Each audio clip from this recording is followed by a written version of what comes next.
The entire gym was laughing when the black belt pointed at the cleaning lady and jokingly asked her to step onto the mat. Nobody expected her to accept. Nobody expected the quiet woman pushing a mop across the polished floor to know anything about fighting. And absolutely nobody was prepared for what happened when she finally removed her worn-out work gloves and stood barefoot beneath the bright afternoon lights. If you believe kindness can give people a second chance, please take a moment to like this video, share it with someone who needs a little hope, leave a comment, and subscribe to Kindness Corner 2.0. Sometimes the person everyone overlooks is carrying a story nobody has taken the time to hear. It was a bright Tuesday afternoon at Iron Ridge Martial Arts Academy, a modern training center surrounded by glass windows and busy city streets. Sunlight poured through the tall windows, illuminating rows of heavy bags, neatly arranged training mats, and framed photographs of championship fighters. At the center of the gym stood 29-year-old Darius Vane, a confident black belt known for his speed, discipline, and undefeated record in local competitions. His dark hair was cut short, his athletic build made him look intimidating, and his black uniform was perfectly pressed. Around him, several younger students watched as he demonstrated a series of fast defensive movements. Their instructor praised him repeatedly, and Darius enjoyed every second of the attention. Near the far wall, 51-year-old Mara Ellison quietly pushed a mop across the floor. She wore a simple gray cleaning uniform, comfortable black shoes, and a faded blue cardigan because the building's air conditioning was always too cold. Her dark brown hair was tied into a practical bun, and a few silver strands framed her tired but gentle face. Most people barely noticed her. To them, she was simply the cleaning lady who arrived before classes, emptied trash cans, wiped the mirrors, and made sure the mats were spotless. But Mara never complained. She had learned long ago that sometimes surviving meant becoming invisible. Years earlier, Mara had been a mother, a wife, and a woman who dreamed of opening a small community fitness center. Her husband, Elias, had been a martial arts instructor who believed discipline was not about defeating another person but about learning to control yourself. He had taught Mara everything he knew. She had trained beside him for years, earning a black belt herself before life changed everything. After Elias passed away unexpectedly, Mara had been left raising their teenage daughter, Liana, alone. Bills piled up, dreams disappeared, and eventually the only work she could find that offered flexible hours was cleaning. She never told anyone about her past. She especially never told anyone she had once stood on competition mats beneath cheering crowds. That afternoon, Darius finished his demonstration and noticed Mara cleaning near the edge of the training area. A few students were laughing and talking loudly. Darius looked at the mop in Mara's hands and smiled. He decided to make a joke. He walked toward her and asked if she wanted to show everyone how she handled herself. The students laughed. Someone joked that perhaps the mop was her secret weapon. Another student pretended to be frightened. Mara stopped moving. For several seconds, she simply stared at the floor. Then she looked at Darius.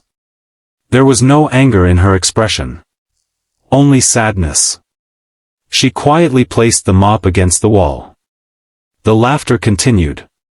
Darius expected her to refuse, but instead Mara walked toward the mat. She removed her cardigan, folded it carefully, and placed it beside the cleaning cart. Then she took off her shoes. The gym became slightly quieter.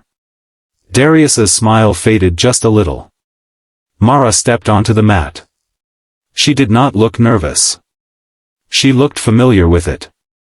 Darius raised his eyebrows and asked if she was sure. Mara simply nodded. The instructor, Coach Ronan Pierce, a 46-year-old former competitor with a calm personality, immediately noticed something strange about the way Mara stood. Her feet were positioned naturally.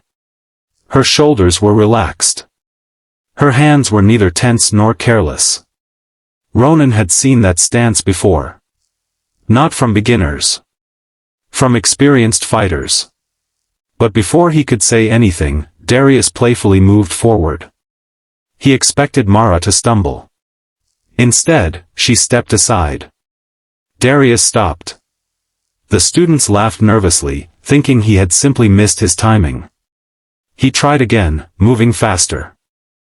Mara shifted her weight, avoided his movement, and calmly returned to the same position. No aggression. No showmanship. Just control. The laughter disappeared. Darius's confidence began to crack. He increased his speed. Mara continued moving with astonishing precision. She never struck him. She never tried to embarrass him. She simply avoided every attempt while remaining completely balanced. The gym became silent. Coach Ronan slowly walked closer. He recognized the movement.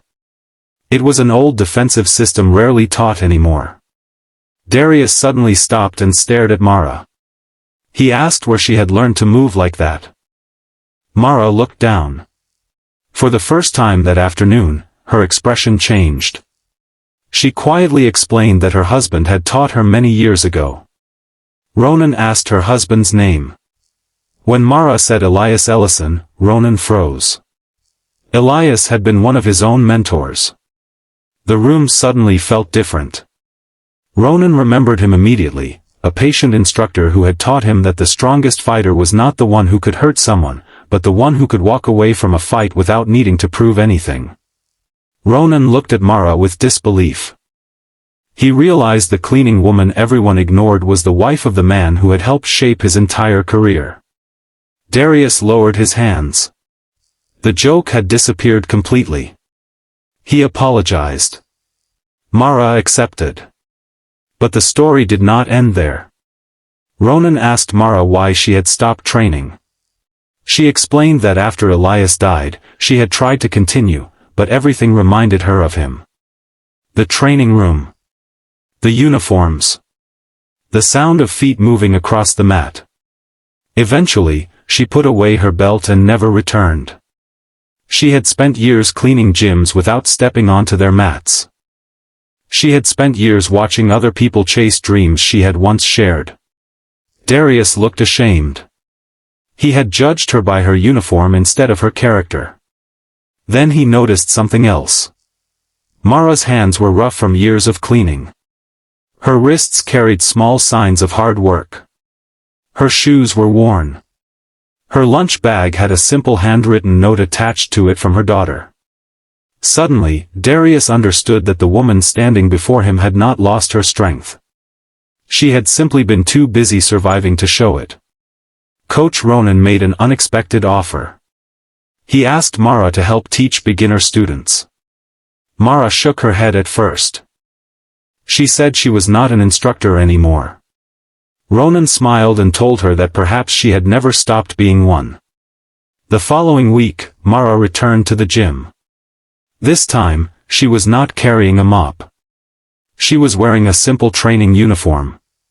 At first, only 3 students joined her class. Then 5. Then 10.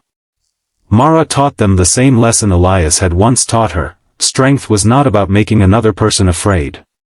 It was about becoming someone others could feel safe around. Darius became one of her students. He trained differently after that day. He became quieter. More patient. More respectful. Months passed, and Mara's beginner class became one of the most popular programs at the academy. Parents loved the way she encouraged nervous children. Older students admired her discipline. People who once walked past her without saying hello now stopped to ask how she was doing. But Mara never forgot where she had started. Every morning, she still arrived early. Sometimes she cleaned the mats herself. Not because she had to. Because she remembered what it felt like to believe that her dreams were over. One afternoon, Coach Ronan handed Mara a small wooden box. Inside was her old black belt. Elias had kept it safe for years before his death, and Ronan had somehow recovered it from an old training archive. Mara stared at it for a long time. Then she began to cry. Not because she was sad. Because for the first time in years, she realized that the part of herself she thought she had lost had been waiting patiently for her to come back. Darius stood nearby with the other students. He bowed his head respectfully. The woman he had once invited onto the mat as a joke had become the person he respected most in the entire building. And the lesson stayed with everyone. Never judge someone's strength by their clothing. Never assume someone's story from their job. And never mistake quietness for weakness. Sometimes the strongest person in the room is the one who has nothing to prove.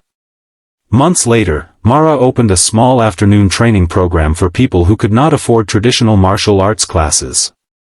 She called it the Elias Ellison Community Program. The academy provided the space, Darius volunteered his time, and Mara taught every class with the same patience her husband had once shown her. One afternoon, a nervous young student stepped onto the mat and admitted that he was afraid everyone would laugh at him. Mara smiled gently. She told him that courage was not about never being afraid. It was about taking one small step forward even when you were. Those words reminded her of the woman she had once been. The woman who had stood alone after losing everything. The woman who cleaned floors while hiding a black belt in a box at home. The woman who believed her best days were behind her. But that day in the gym had changed everything. Not because she defeated anyone. She didn't need to. She had already defeated the belief that her story was finished. If this story touched your heart, please like the video, share it with someone who needs encouragement, and subscribe to Kindness Corner 2.0. Your support helps these stories reach people who may need a reminder that their past does not have to determine their future. And before you leave, comment "second chances" if you believe everyone deserves the opportunity to begin again. Because sometimes life doesn't give us a second chance by changing the past. Sometimes it gives us a second chance by opening a door we thought had been closed forever. And sometimes, the person who walks through that door is the quietest person in the room. Mara Ellison walked through hers. And this time, the whole gym stood up and applauded.